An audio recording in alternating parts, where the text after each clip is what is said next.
కాశ్మీర్ పై attack ను భారత్ చాలా serious గా తీసుకుంది.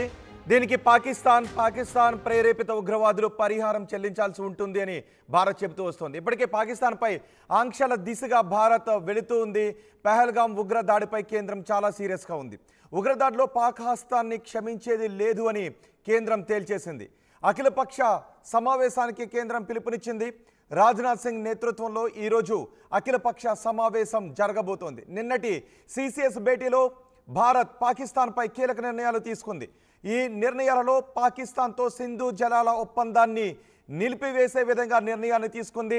ఇది పాకిస్తాన్పై చాలా తీవ్రమైన ప్రభావాన్ని చూపించే అవకాశం ఉంటుంది. నెహ్రూ హయాంలో ప్రపంచ బ్యాంక్ మధ్యవర్తిత్వంతో తీసుకున్న ఒప్పందం ఇది. ఇప్పటికీ పాకిస్తాన్లో 80% నీటి అవసరాలు సింధు నది జలాల ఒప్పందంతోనే జరుగుతుంది. ఇప్పుడు భారత్ ఈ విషయంపై పునరాలోచిస్తే ఈ ఒప్పందాన్ని నిలిపివేస్తే పాకిస్తాన్లో తీవ్రమైన నీటి కొరత ఏర్పడే అవకాశం ఉంటుంది. ఇప్పుడు కాశ్మీర్పై అటాక్తో భారతదేశం సింధు జలాల ఒప్పందాన్ని నిలిపివేసే విధంగా నిర్ణయాన్ని తీసుకుంటుంది. అంతేకాదు అటారీ చెక్ పోస్ట్ను మూసివేస్తోంది. ప్రత్యేక వీసాలు కూడా రద్దు చేసే నిర్ణయాన్ని తీసుకుంది. భారత్ నుంచి పాకిస్తాన్ హైకమిషనర్కు ఆదేశాలు జారీ చేశారు. పాకిస్తాన్ హైకమిషనర్ భారత్ను వదిలి వెళ్ళిపోవాలి అని ఆదేశాలు జారీ చేశారు. భారత్లోకి పాకిస్తాన్ వాళ్లకు నో ఎంట్రీ అని స్పష్టంగా తెలియజేశారు. ఎవరైతే ఇప్పటికే పాకిస్తాన్ పౌరులు భారతదేశంలో ఉన్నారో వాళ్ళందరికీ 48 గంటల సమయాన్ని ఇచ్చారు. వెంటనే 48 గంటల లోపే భారతదేశాన్ని ఖాళీ చేసి వెళ్ళిపోవాలి అనే ఆదేశాలు జారీ చేశారు. భారతదేశంలోకి పాక్ పౌరులు రావద్దు అని చెప్పారు. పాక్ పర్యాటకులు కూడా వెంటనే భారతదేశాన్ని వదిలి వెళ్ళిపోవాలి అనే ఆదేశాలు జారీ చేశారు. ప్రత్యేక వీసాదారులు 48 గంటల్లో భారతదేశాన్ని వదిలి వెళ్ళిపోవాలి అనే ఆదేశాలు జారీ చేశారు. లేకపోతే కఠిన చర్యలు ఉంటాయి అని ఆదేశాలు జారీ చేశారు. ప్రధానమంత్రి అధ్యక్షతన భద్రతా వ్యవహారాల కేబినెట్ సమావేశం నిన్న జరిగింది. ఈ సమావేశంలో చాలా కీలకమైన నిర్ణయాలు తీసుకున్నారు. ఈ నిర్ణయాలు పాకిస్తాన్పై తీవ్రమైన ఒత్తిడిని పెంచబోతూ ఉన్నాయి. భారత పౌరులపైన, భారత పర్యాటకులపైన, కాశ్మీర్ పైన జరిపిన దాడిని భారతదేశంపై జరిపిన దాడిగానే భావిస్తున్నాము అని కేంద్రం స్పష్టం చేసింది. కేబినెట్ భేటీలో ఈ సంచలన నిర్ణయాలను తీసుకున్నారు. ఈ నిర్ణయాలను విదేశాంగ కార్యదర్శి విక్రమ్ మిశ్రీ మీడియాకు వెల్లడించారు. ఈ తీసుకున్న నిర్ణయాల్లో సింధు జలాల ఒప్పందాన్ని నిలిపివేసే నిర్ణయమే చాలా కీలకమైనది. ఈ నిర్ణయంతో పాకిస్తాన్ కోరడు పీకేసే అవకాశం ఉంటుంది. పాకిస్తాన్ తీవ్రమైన నీటి కొరతను ఎదుర్కొనే అవకాశం ఉంటుంది. జమ్మూ కాశ్మీర్లో గత కొన్ని రోజుల నుంచి ప్రశాంత వాతావరణం నెలకొంది. ఆ ప్రశాంత వాతావరణాన్ని భగ్నం చేయటానికి పాకిస్తాన్ ప్రేరేపిత ఉగ్రవాదులు టీఆర్ఎఫ్ ఈ కుట్రకు తెరలేపింది. ప్రశాంతంగా ఉన్న కాశ్మీర్ని కల్లోలం చేయాలి అనే కుట్రలో భాగంగా జరిపిన కాల్పుల్లో 26 మంది చనిపోయారు. 26 మంది పర్యాటకులు చనిపోయారు. ఈ కాల్పుల్లో చనిపోయిన పైగా అక్కడ జరిపిన కాల్పులు కూడా ఎవరైతే అక్కడ హిందువులు ఉన్నారో వారిని గుర్తించి మగవారిని టార్గెట్ చేసి కాల్చి చంపడం చాలా హేయమైన ఘటనగా భావిస్తూ ఉన్నారు. ఇది భారతదేశంపై జరిపిన దాడిగా భావిస్తున్నారు. ఆ రోజు జరిపిన దాడి ఘటన ఒకసారి గుర్తు చేసుకుంటే తండ్రులను కోల్పోయిన బిడ్డలు, భర్తని కోల్పోయిన భార్య, ఇలా ఎక్కడ చూసినా హృదయ విదారక ఘటన చోటు చేసుకుంది. 26 మంది ఆ ఘటనలో చనిపోయారు. వెంటనే ప్రధాని మోదీ కూడా తన సౌదీ పర్యటనను రద్దు చేసుకుని మరి భారత్కు వచ్చేశారు. అమిత్ షా కూడా వెంటనే హుటాహుటిన జమ్మూ కాశ్మీర్ బయలుదేరి వెళ్లారు. కాశ్మీర్పై జరిపిన ఈ దాడిని మొత్తం భారతదేశం పార్టీలకు అతీతంగా ముక్త కంఠంతో ఖండించింది. ప్రపంచ దేశాలన్నీ కూడా ఈ దాడిని ఖండించాయి. భారత్ మాత్రం ఈ దాడిని చాలా సీరియస్గా తీసుకుంది. పాకిస్తాన్పై ఆంక్షలు విధించాలి, పాకిస్తాన్పై ఒత్తిడిని పెంచాలి అనే నిర్ణయాన్ని తీసుకుంది. అమిత్ షా కూడా ఎవరైతే ఈ దాడిలో చనిపోయారో వారికి నివాళులర్పించారు. వారి శరీరాల మీద పుష్పగుచ్చాలు ఉంచి నివాళులర్పించారు. వారి కుటుంబాలను ఆదుకోవడానికి ఎక్స్గ్రేషియా కూడా ప్రకటించారు. ఉగ్రవాదుల సమాచారం అందిస్తే వారికి 20 లక్షల రూపాయలు బహుమతిని అందిస్తామని చెప్పారు. ఈ ఉగ్రదాడిలో చనిపోయిన కుటుంబాలకు 10 లక్షల రూపాయల పరిహారం అందిస్తాము అని కూడా ప్రకటించారు. ఇది ఉగ్రదాడిలో చనిపోయిన కుటుంబాలకు తాత్కాలిక ఊరటను కల్పించేదే. అయినా కానీ ఈ ఉగ్ర దాడికి కారణమైన వారిపై తీసుకునే నిర్ణయాలు మాత్రమే యావత్ భారత జాతిని శాంతింపజేసే అవకాశం ఉంటుంది. ఇప్పుడు యావత్ భారత జాతి రగిలిపోతూ ఉంది ఈ దాడితో. ఆర్టికల్ 370 తర్వాత టీఆర్ఎఫ్ పురుడు పోసుకుంది, అదును చూస్తూ ఉంది. పాకిస్తాన్లో కల్లోలాన్ని సృష్టించడానికి, అశాంతిని కలగజేయడానికి ఎవరైతే కాశ్మీర్కి వెళ్ళాలి అని అనుకుంటూ ఉన్నారో, పాకిస్తాన్ నుంచి ఈ టీఆర్ఎఫ్ ఉగ్రవాద సంస్థ నిధులను అందుకుంటూ ఉంది, ఆదేశాలను అందుకుంటూ ఉంది. ఈ నేపథ్యంలో కాశ్మీర్లో మళ్ళీ అశాంతిని కలిగించాలి అని అనుకుంటూ ఉంది. చూడండి ఒక్కసారి ఆ దృశ్యాల్లో, ఆ బాక్స్లో చూస్తున్న దృశ్యాలు, తమ వారిని కోల్పోయి కుటుంబ సభ్యులు కన్నీరు మున్నీరుగా విలిపిస్తున్న దృశ్యాలు.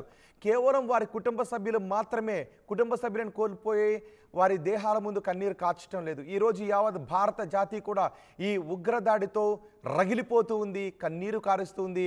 వాళ్ళ కుటుంబ సభ్యులు కారుస్తున్న కన్నీళ్లు చూసి యావత్ భారత జాతి కూడా చలించిపోతుంది. ఆ దృశ్యాలు చూస్తున్న ప్రతి భారత పౌరుని కళ్ళలో నుంచి కూడా కన్నీరు వస్తుంది.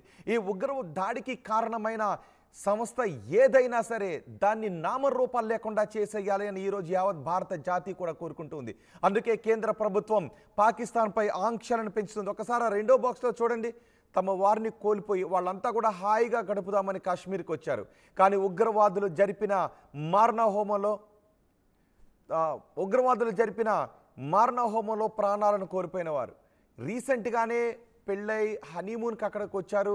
ఆ ఉగ్రదాడిలో ప్రాణాలు కోల్పోయిన అధికారి భార్య కన్నీరు కారుస్తున్న దృశ్యాలు. కేవలం వీళ్ళ ఒక అధికారి భార్యనో లేదంటే ఒక వ్యాపారస్తుల భార్యను, కుటుంబ సభ్యులను ఈ ఉద్దేశంలో కాదు, ఒక భారత పౌరులు చనిపోయిన ఘటనలో మొత్తం యావత్ జాతి అంతా కూడా ఈరోజు కోపంతో రగిలిపోతూ ఉంది.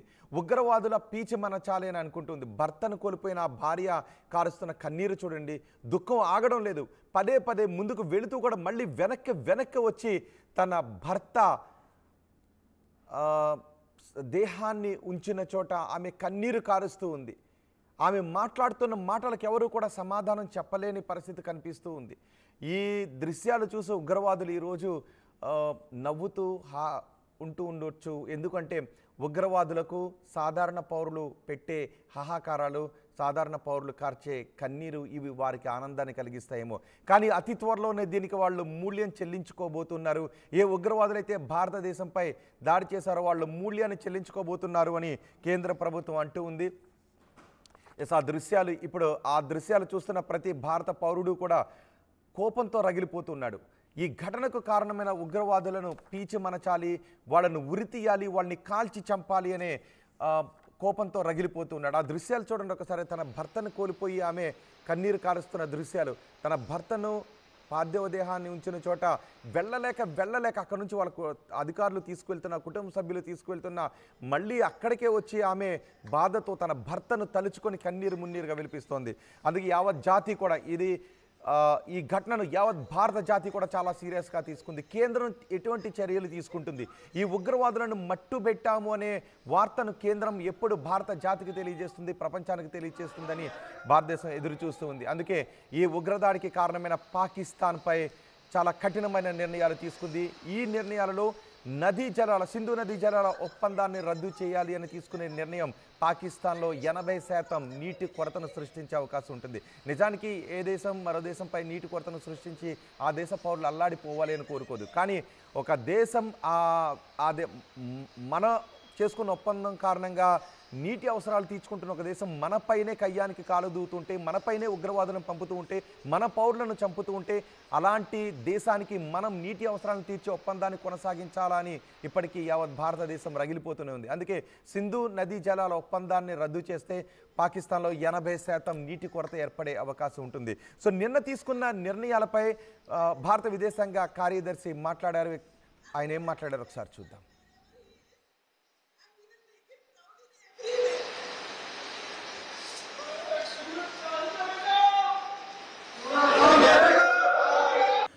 The CCS decided upon the following measures. 1. The Indus Waters Treaty of 1960 will be held in abeyance with immediate effect until Pakistan credibly and irrevocably abjures its support for cross-border terrorism. 2. The integrated checkpost Atari will be closed with immediate effect. Those who have crossed over with valid endorsements may return through that route before 1 May 2025. 3. Pakistani nationals will not be permitted to travel to India under the SAARC visa exemption scheme visas. Any SVAS visas issued in the past to Pakistani nationals are deemed cancelled. Any Pakistani national currently in India under SVES visa has 48 hours to leave India. 4. The defense, military, naval and air advisors in the Pakistani High Commission in New Delhi are declared persona non grata. They have a week to leave India. India will be withdrawing its own defense, navy and air advisors from the Indian High Commission in Islamabad. These posts in the respective High Commissions are deemed annulled. 5 support staff of the service advisors will also be withdrawn from both High Commissions. 5. The overall strength of the High Commissions will be brought down to 30 from the present 55 through further reductions to be effected by 1st May 2025. The CCS reviewed the overall security situation and directed all forces to maintain high vigil. It resolved that the perpetrators of this attack will be brought to justice and their sponsors held to account. As with the recent extradition of Tahawur Rana, India will be unrelenting in the pursuit of those who have committed acts of terror or conspired to make them possible. Thank you very much.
ఇప్పుడు ఆ దృశ్యాలు చూస్తే మీకేమనిపిస్తోంది?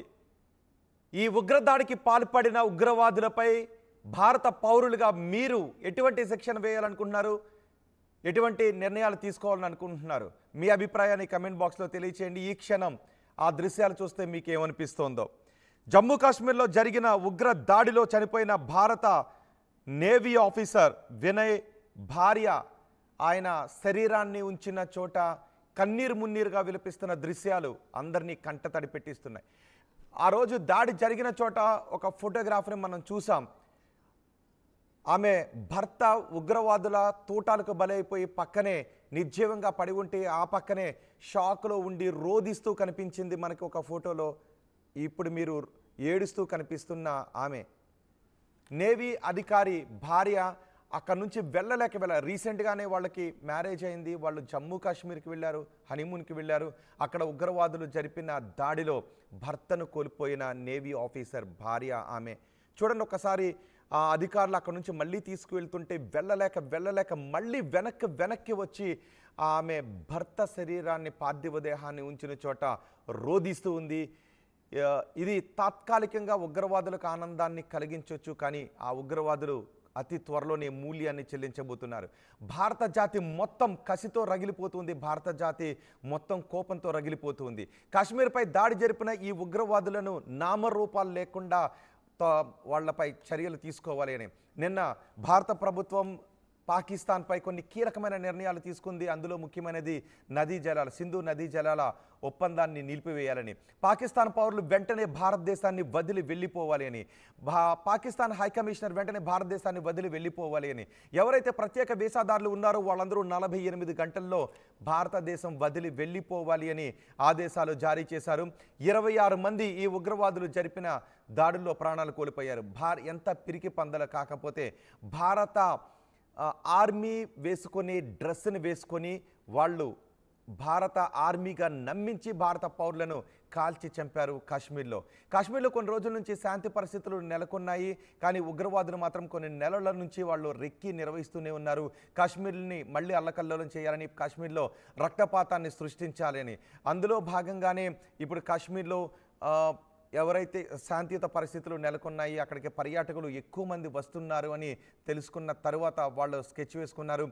భారత army అధికారుల డ్రెస్సుల్లోకి వాళ్ళు వచ్చి ముసుగులు ధరించి భారత ఆర్మీ అధికారులు అన్నట్టుగా నమ్మించి వాళ్ళ దగ్గరకు వచ్చి వివరాలు సేకరించి వాళ్ళందరినీ కూడా ఒక చోటకి వేరు చేసి కేవలం పురుషులను టార్గెట్ చేసుకున్నారు. హిందువులను నిర్ధారించుకున్నారు, పురుషులను టార్గెట్ చేసుకున్నారు. నిజానికి ఈ దాడిలో మనం అంటూ ఉంటాం ఉగ్రవాదానికి మతం లేదు అని, కానీ ఈ ఉగ్రవాదులు అక్కడ హిందువులు ఎవరైతే ఉన్నారో వాళ్ళని టార్గెట్ చేసుకుని చంపేశారు. కానీ అదే సమయంలో అక్కడ ఒక హార్స్ రైడర్, అతను ముస్లిం, అతను ఉగ్రవాదుల దగ్గర నుంచి గన్నం లాక్కునే ప్రయత్నంలో తను కూడా చనిపోయాడు.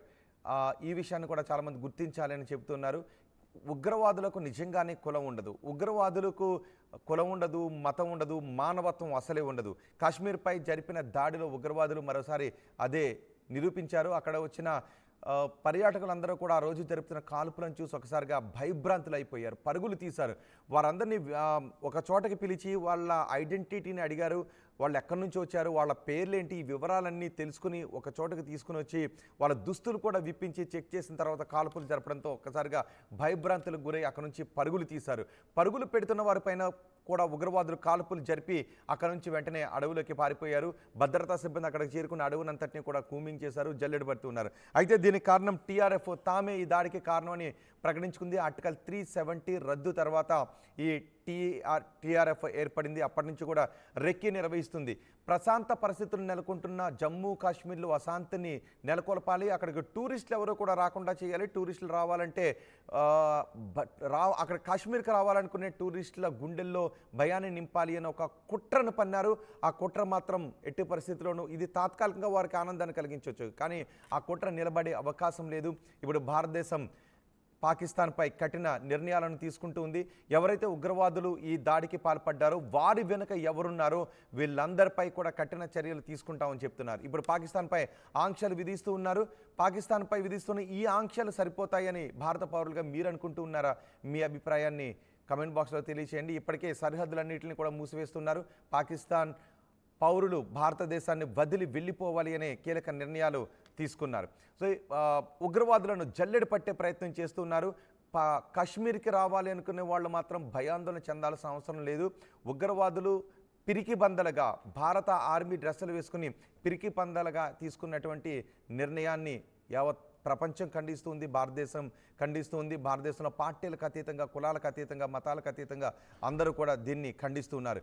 ఇప్పుడు పూర్తిగా కాశ్మీర్ అంతా కూడా భద్రతా బలగాల కనుసన్నల్లోనే ఉంది. ఎక్కడ ఎటువంటి అవాంఛనీయ సంఘటనలు జరగకుండా మరోసారి ఉగ్రవాదులు తమ పంజాను విసరకుండా భద్రతా చర్యలు తీసుకుంటున్నామని చెబుతూ ఉన్నారు. అదే సమయంలో పాకిస్తాన్పై మాత్రం ఆంక్షల కొరడాను జరిపిస్తూ ఉన్నారు.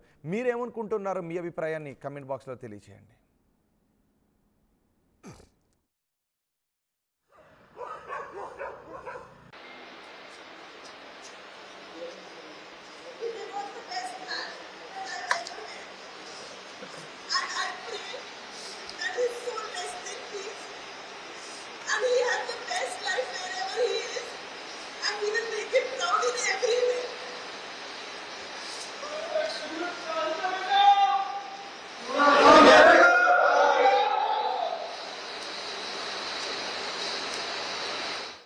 ప్రపంచంలో ఏ మూల ఏ క్షణం ఏం జరుగుతుందో వేగంగా తెలుసుకోవడానికి తొలి వెలుగు వాట్సాప్ ఛానల్ని ఫాలో చేయండి.